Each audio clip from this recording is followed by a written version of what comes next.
Раздзел 5. На ганку адразу навалілася халодная з ветрам цемра. Пасля святла вочы першы момант бачылі кепска, Пашлыкоў прыпыніўся. Мяце! Халадзеча!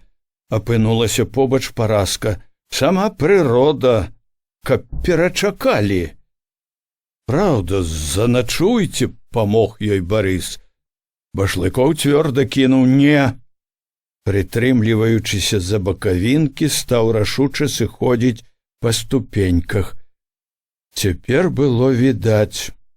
Не так і цёмна. У шэрым прыцемку зімняй ночы добра значыліся цёмныя абрысы коней, постаці возчыкаў, два вазкі. Башлыкоў гукнуў свайго возчыка, пайшоў на голас, і іншыя, што выйшлі са школы, пайшлі таксама, моўчкі глядзелі, як ён уладжваецца на заднім сядзенні. Было падобна, што чакалі яшчэ чагосьці. Ён маўчаў. Возчык азірнуўся, шмаргануў лейцамі, і ўсе, хто быў побач, Дарожка, Казачэнка, Гайлес, Глушак, імкліва пайшлі назад. Зніклі ў цемры. Паўз самы школьны двор зімняя дарога да шляху. На самым выездзе з двара вазок нагнаў некалькі чорных постацей, што неахвотна збочылі ў снег. Калі прамчаў міма, здалося, спіну ніжуць нядобрыя позіркі. Мімаволі насцеражыўся. Насцярожанасць уздымала, калі ўслед палезлі ў вочы гарбатыя, варожа затоеныя абрысы. Справа нядаўняя вуліца з хатамі, хлявамі, гумнамі, а злева загуменне той старой часткі вёскі. Праехаў між іх, быццам вырваўся з палону. Вольна, прасторна разлеглася ўперадзе шараватая снежная шыр, адчуваючы, як у ім не сціхае, гоніць яго нецярплівае, злое, хутчэй, далей адсюль, Башлыкоў чуў сабе проста патрэбу падганяць возчыка, коней. Не без намагання ўстрымліваў ён у сабе гэта жаданне, бачыў, што возчык разумее яго, стараецца і без падгонкі, не першы раз едуць, ведае ездака, таму калі ў полі вазок раптам спыніўся, Башлыкоў нервова і нездаволена кінуў: «Ну што такое?» «Івана Анісімавіча не відно», — адказаў возчык, гледзячы да сяла. «А, чорт!» Башлыкова ў яго нервовым неспакою злавала не толькі тое, што давялося спыніцца, але і павага, пяшчота у возчыкавым Івана Анісімавіча. Нібы папракнуў, што Іван Анісімавіч затрымаліся, развітваюцца па-людску. Яшчэ адзін дарадчык, інструктар знайшоўся. Нядобра падумаў пра апейку. Затрымаўся разводзіць лагоду, каб паддобрыцца, набіць сабе аўтарытэту, выставіць сябе шырокім дэмакратам побач з башлыкоўскай рэзкасцю.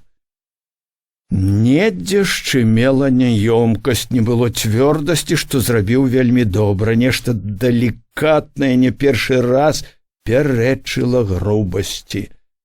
З кім, а з Дарожкай, з Казачэнкам можна было пабысціся лепш.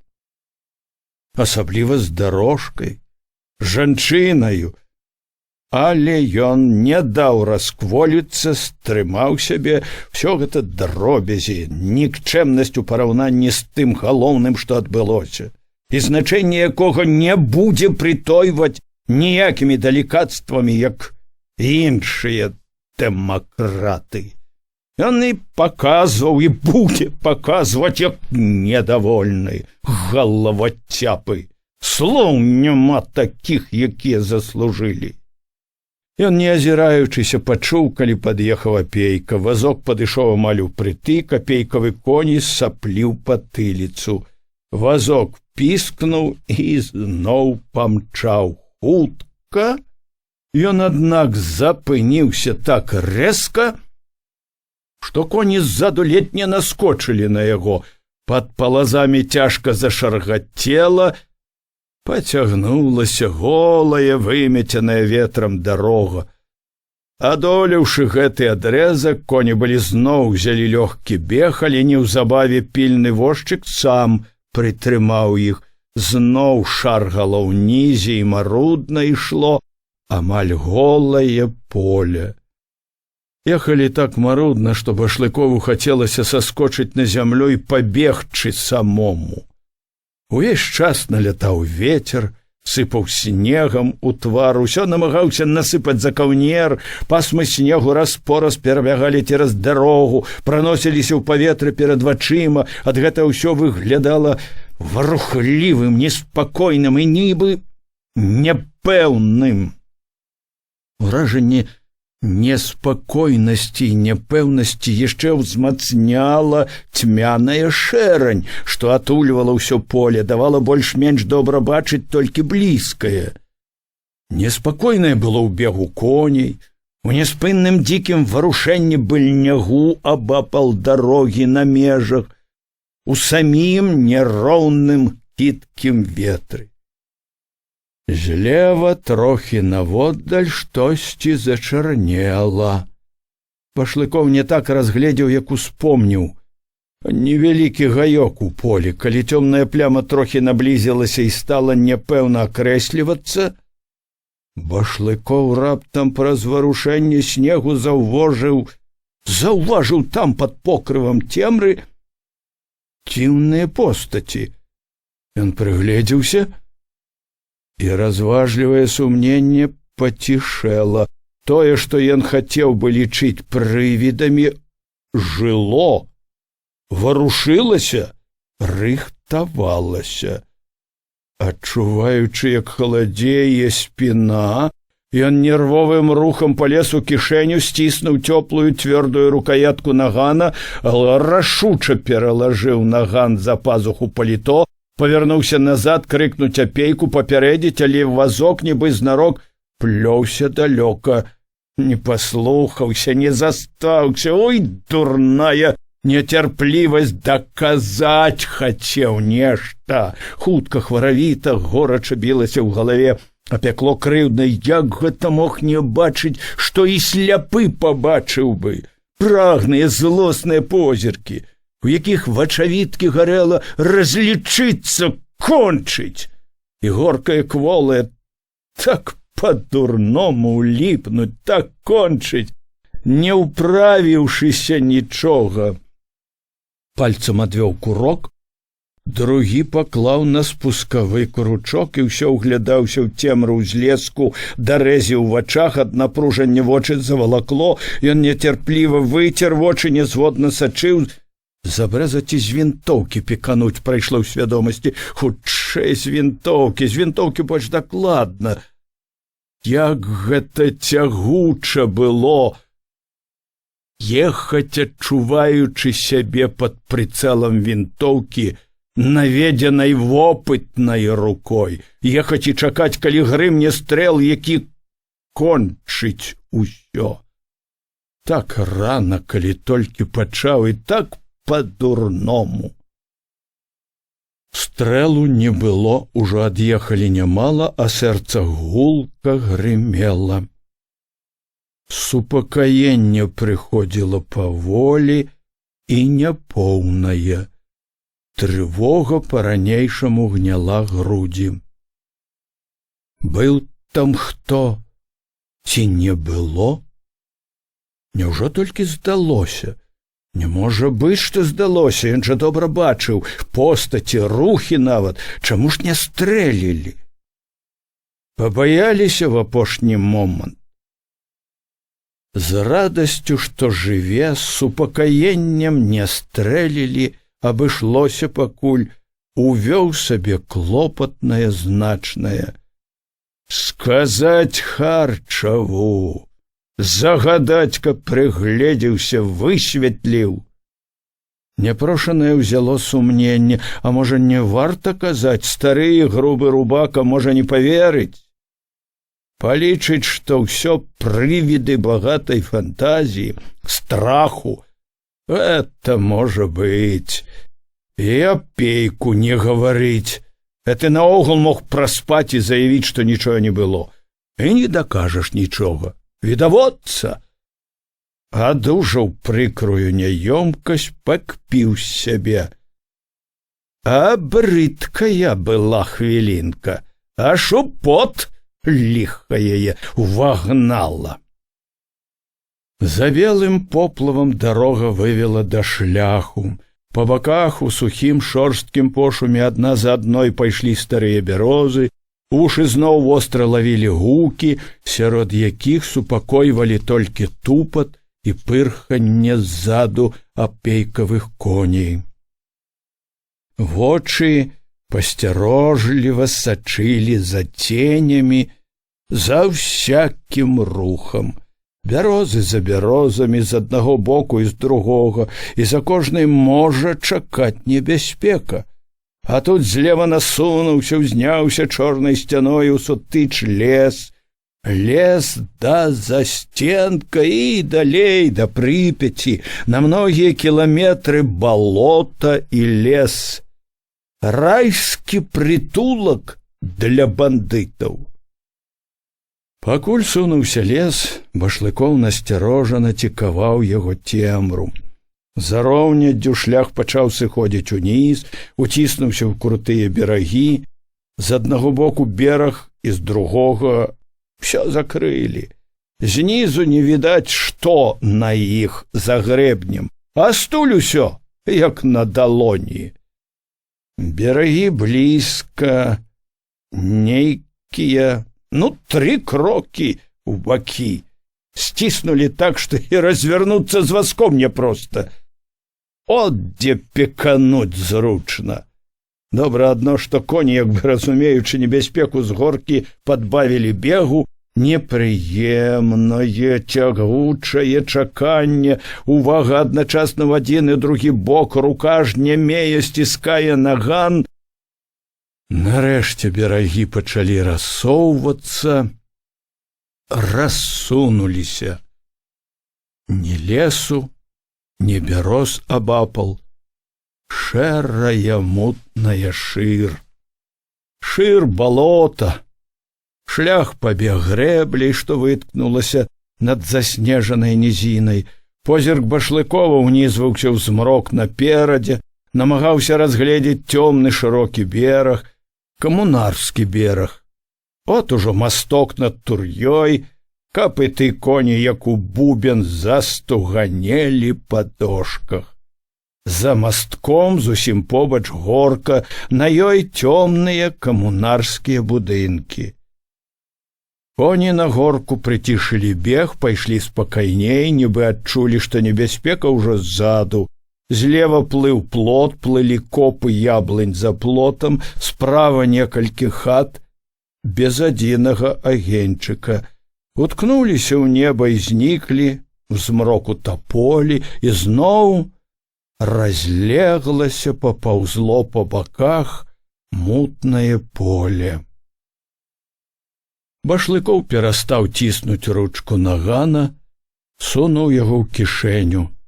Уткнуў шыю, бараду ў каўнер, прыплюшчыў вочы, сядзеў расслаблена, слухаў прасторны пошум ветру, чуў халодны пах снегу. Як бы здаля, але суцешліва даходзіла, як паскрыпвалі палазы, што час ад часу чаплялі голую зямлю, як горача пасапвалі ззаду апейкавы коні. Нядаўняе ўтрапенне паволі прыціхала. Трывога жыла усярэдзіне ўжо не толькі як рэальнасць, але і як успамін пра перажытае. Успамін гэты вярэдзіў непрыемна. Цяпер, калі ўсё цверазеў, няёмка было адчуваць, што так гарачыўся, нерваваўся. Нават нібы спалохаўся. Не спалохаўся. Няма чаго кляпаць на сябе. Проста быў напагатове, як трэба. Глядзеў адкрыта ў вочы праўдзе, гатовы быў адказаць у любы момант. І адказаў бы, як належыць. І ўсё ж непрыемна вярэдзіла яго: не круці. Спакою, вытрымкі належнай не было. Хваравіта трымаўся, сэрца хапалася, як у новабранца. Хлапчук ледзь не прызваў на дапамогу апейку. Зноў узяло ранейшае. Было там у кустах што ці не было? Праўдзівы перад сабой ён адчуваў цяпер, што вельмі магло стацца.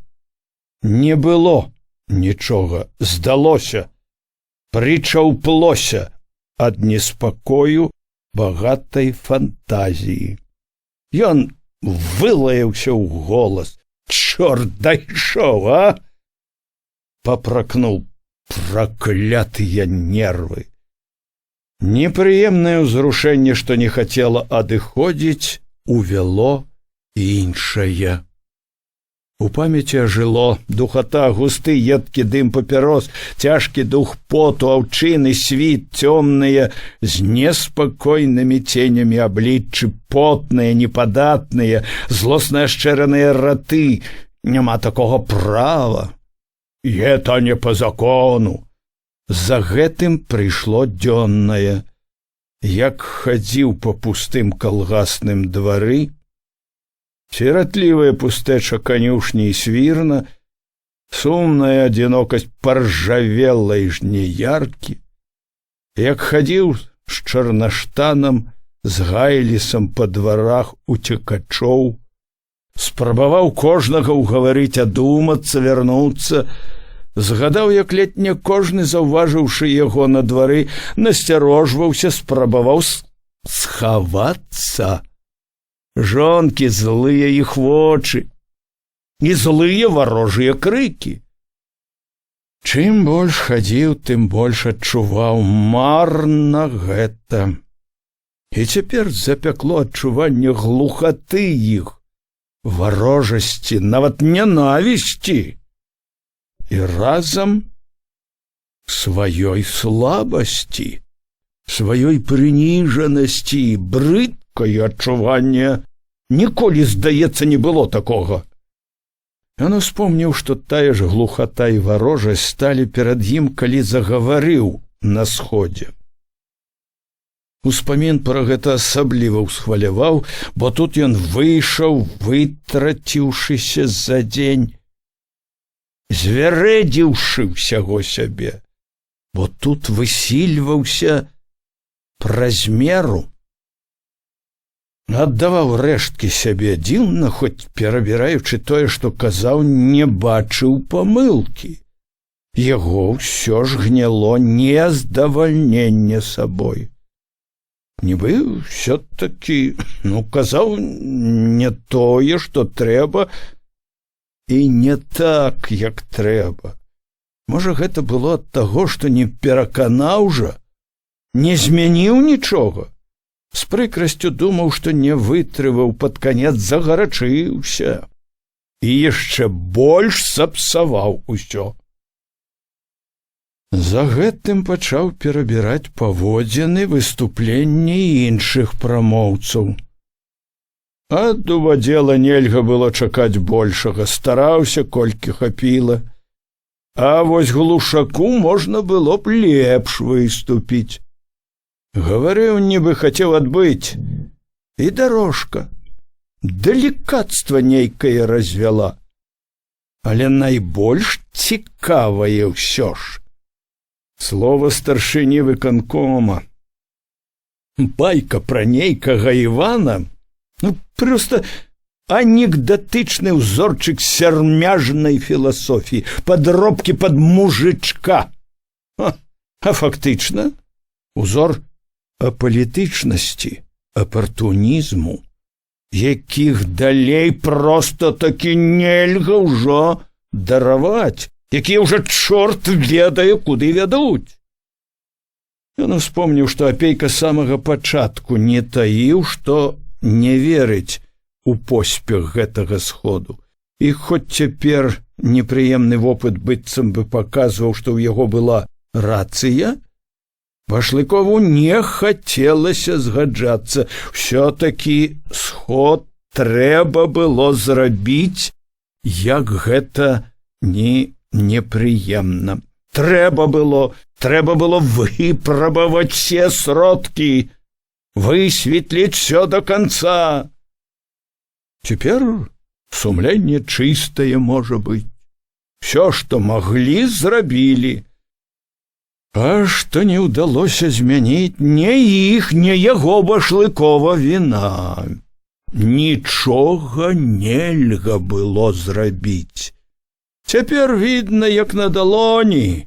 Сплялося варожае кубло. Усё заражанае паганым кулацкім душком. Нават бядняцкая частка заражана. Ці запалохана кулачом. Вылезлі ў адкрытую. Прыйшла як ясны вынік думка. Скінулі маску. Вайна ў адкрытую. Што ж, тым лепш. Ударом на удар, тройным ударом на паганы удар. Ад злосці, што ўздымаецца ў ім, мацнее адчуванне сілы, упэўненасць у сабе, ў сваёй уладзе. Тройным ударом. Ён не ўдакладняе, як гэта будзе тройным ударом. Думаць цяжка.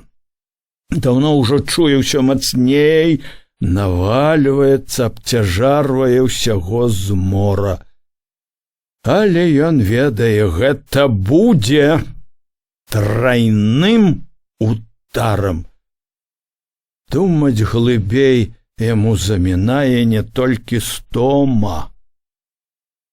Ён знарок стрымлівае сябе, смутна адчувае, са злосцю грозіцца ўпаўсці большы неспакой. Бяда, катастрофа, адганяе думкі пра гэта, трымаецца за ранейшае тройным ударам. Знарок прыслухоўваецца да сваёй стомы. Ах, як ён змарыўся! Хутчэй бы дапасці дадому, кінуцца на ложак ці хоць на падлогу, не распранаючыся, нават перадыхнуць трохі ад усяго. Яшчэ ён чуе, як унізваецца, сцінае ўсяго мароз. Ён мерзне ўсё мацней, але трывае, не варушыцца. Зіма бярэцца. Бярэцца, думае ён дзіўна, усцешана.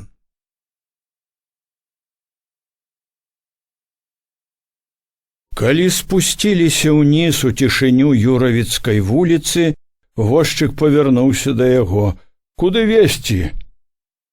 Башлыков апусціў каўнер, трацянуў плячыма. У райком? Намерзлыя губы варухнуліся непаслухмяна, выйшла нейкая войком. Возчык мог бы і не пытацца. Кожны раз, вяртаючыся, ехалі найперш у райком. Можа, пакуль ездзіў, адбылося што-небудзь важнае. Трэба неадкладна даць распараджэнні. Да і наогул даведацца пра становішча, быць у курсе апошніх падзей. Ведаць усё. Пасада такая, і час такі, што трэба ўвесь час быць напагатове. З акна райкома прывітаў жоўты агеньчык. Ураз адкідаючы здранцвенне, што сцінала ўсяго, Башлыков ахвоча выскачыў з вазка, левая нага ледь не падагнулася. Ён прытрымаўся, адужаў млявасцю ёй, яшчэ накульгваючы, падаўся на райкомаўскі двор, узышоў на ганак паспрабаваць адчыніць дзверы, але яны былі зашчэплены з сярэдзіны. Цёплай Пасля рукавіцы рукой энергічна пастукаў па дошках. Адчынілі не хутка. Дзяжурны русявы хлопец, убачыўшы яго, лыпаў вачыма санліва і няёмка, задрамаў, ухапіўся прыгладжваць валасы. Башлыкоў з той лёгкасцю, якая заўсёды паяўлялася пры людзях, рашуча прайшоў міма, не сказаў нічога, папрок вымавіў маўчаннем. Ужо ў прыёмнай прыпыніўся, кінуў: «Званіў хто?» «Званілі», — злавіў яго позірк дзяжурны. У голасе была радасць, мабыць, ад таго, што можна выправіцца. «Даўно?» «Ды за поўнач, за поўнач добра». «Адкуль?» «З Мозыра, з округа, таварыш Галубовіч». «Казаў, што?» «Казаў, запытаў, дзе вы?» «Дзе таварыш Башлыкоў?» «Я сказаў, на раёне калектывізацыю прыводзіць».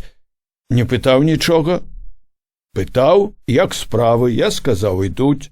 Тады ён папрасіў прачытаць зводку, я прачытаў, Міша мне пакінуў. «Больш нічога не казаў?» «Сказаў. Дзякую, ўсяго добрага». Башлыков адамкнуў дзверы ў кабінет, упоцемку знайшоў у кутку вешалку, павесіў паліто, падаўся да стала, дзе павінна была стаяць лямпа, чыркнуў запалкаю, падняў пад зялёным абажурам шкло, запаліў падгарэлы беражок кнота, зялёны абажур на лямпе адзначыўся раздражненнем. Чорт не забраў гэтае мяшчанства. Раздражненне было на памочніка, які недзе выкапаў дурны гэты абажур і не выканаў загаду зняць. Не хапала яшчэ, каб у кабінеце сакратара райкома разводзілася гэта мяшчанская утульнасць. «Для вачэй зручнасць супакойвае зрок», — згадаў ён з'едліва памочнікаў доказ. «Самы клопат супакойваць зрок, калі трэба толькі глядзець ды глядзець. Ну, не першы раз затурбавала. Ці ён дастаў гэта? Ці не ў Непмана якога? Канешне ж, не ў бедняка. Падумаў, строга трэба прыгледзецца лепш. Узяцца, як належыць, за памочнікам. Часу ўсё не знойдзеш. Круціся, як чорт. Ды хлопец спраўны ж, талковы. Зняў абажур, сунуў у куток пад вешалку. Заўтра ж загадаць, каб і знаку непманскага гэтага блуду тут не было. На стале на заўсёдным месцы белеў лісток, зводка за суткі. Башлыкоў, зайшоўшы за стол, звыкла працягнуў да яго руку і раптам важка спыніў. Зводка устарэла, паламалася зводка. Стрымліваючы непрыемнае пачуццё, што адразу ажыло, узяў два канверты, якія ляжалі побач зводкі. На першым ён адразу пазнаў почырк Нінкі, сястры, ліст з дому. Почырк на другім быў таксама знаёмы. Пісаў гомельскі прыяцель Лёня Мандрыка. Аб гэтым сведчыў подпіс унізе канверта, некалькі літар з адмысловымі кручкамі. Подпіс годны, як смеяўся Лёня, таго, каб падпісваць грошы. Пісьмо было падпісана пачціва афіцыйна сакратару Юравіцкага райкома таварышу. Нават за подпісам гэтым бачыўся вясёлы таварышаў характар. Башлыков адарваў край канверта, захацелася пачуць вясёлы голас. Ледзь разгарнуў сіні шурпаты з лінеечкамі лісток, у вочы кінулася: «Алёшка, чарцяка!» Ад гарэзнага, таварыскага всярэдзіне адразу пацяплела.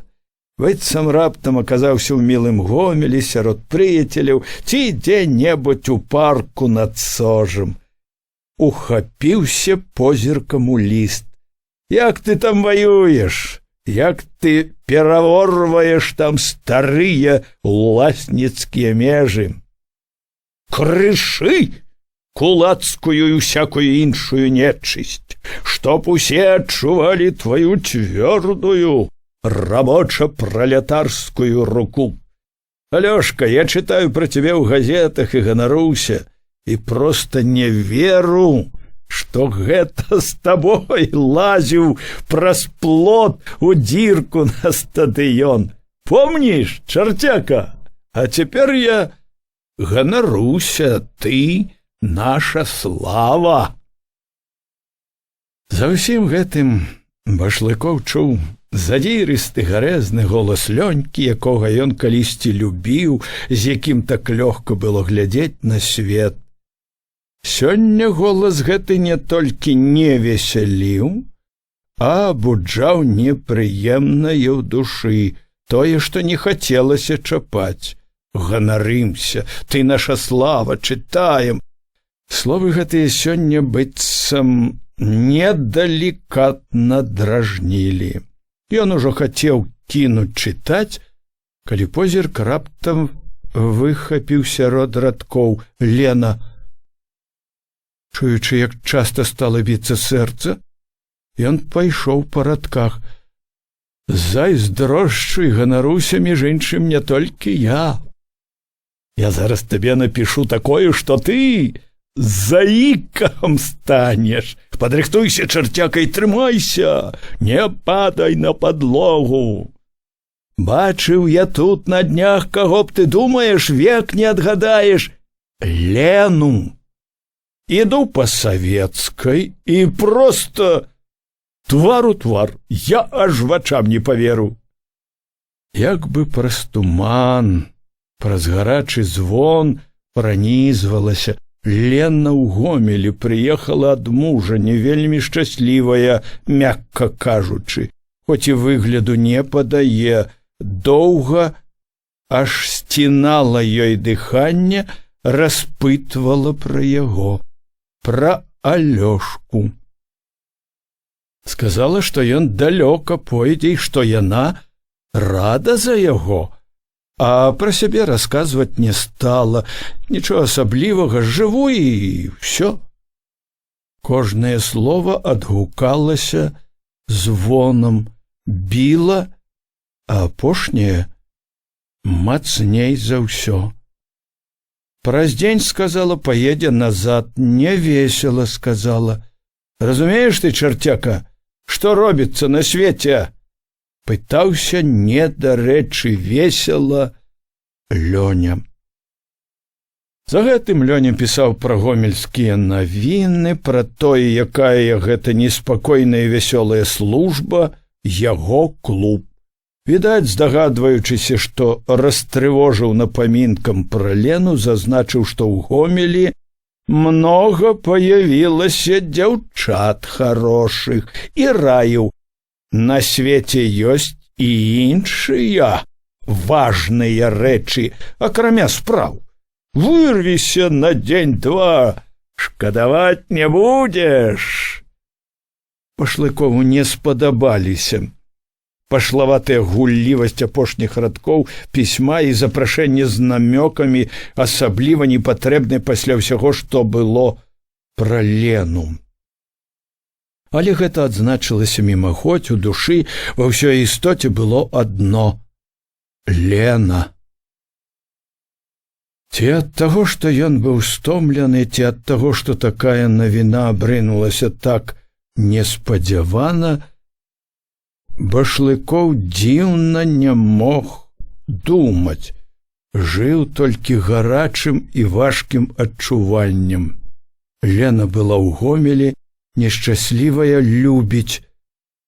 Любіць усё ж. Лена, Лена, Лена. Звінела на розныя галасы. Ён з намаганнем зварухнуўся, взяў пісьмо ад Ніны. Кожны раз, калі ён браў пісьмо з дому ці проста думаў пра дом, пра родных, яго нязменна апаноўваў складаны свет. Вярталася галодная, У знясільнай працы маленства цёмны сыры барак у залінейным раёне уваходзіла ў пакой, станавілася побач, век у турботе, ў страху пра хлеб, пра дзяцей, маці. Пяшчотная і няшчасная на ўсё жыццё сястрычка Ніна, здаровы, пешчаны маткаю Барыс. Ажывала ў памяці даўняя крыўда, непрыхільнасць. Мучыліся адны пры жывым бацьку, які недзе былі ўпэўнены раскошастваваў з іншаю жанчынай.